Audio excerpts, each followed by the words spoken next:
Почитувани сограѓани, градоначалникот на скандинавската општина Прилеп Борче Јовчевски и неговата ВМРО ДПМН го привршува 44-тиот месец откако со бесрамна лага ја превзедоа локалната власт.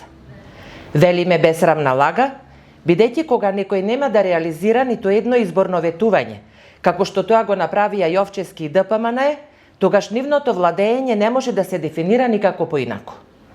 Намалување на сметките за вода беше првата лага на ДПМН и Јовчевски, која стана двојно поголема откако локалните власти ја зголемија незината цена.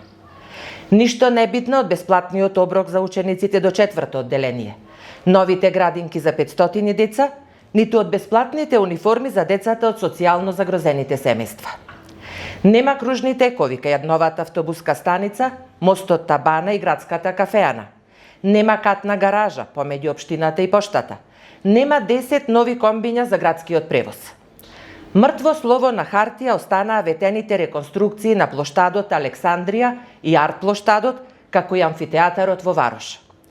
Заради неспособноста на локалните власти на ДПМН, фабриката за собирање и рециклирање отпад се уште не го здогледала светлото на денот, иако уште пред 2 години владата на СДСМ обезбеди средства за незина изградба. Голема изборна лага беа и најавениот затворен пливачки базен, реконструкцијата на старата чаршија, изградбата на младински културен центар, поддршката на спортот, особено за младите спортисти, преку субвенционирање опрема на спортските клубови. Излажани се и жителите на населените места, на кои ДПМН предизборно им вети изградба на водоводни и канализациони системи, поила и микроакумулации за сточниот фонд, тампонирање на пристапните патишта до земјоделските површини. Ветувањата пак од типот обновување на градскиот оркестар, организирање на интернационален симпозиум за современа уметност, организирање на саем за мермер, беа спомнати само во изборната програма. Никогаш и никаде повеќе.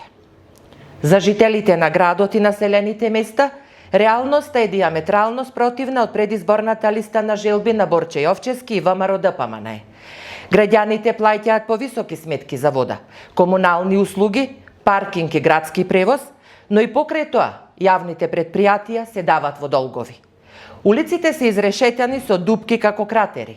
Градот е во темница, зад секој агол демнат кучиња скитници. Фактите се немилосрдни, тие кажуваат дека општина Прилеп ја има најлошата и најнеспособна власт во незиното постоење.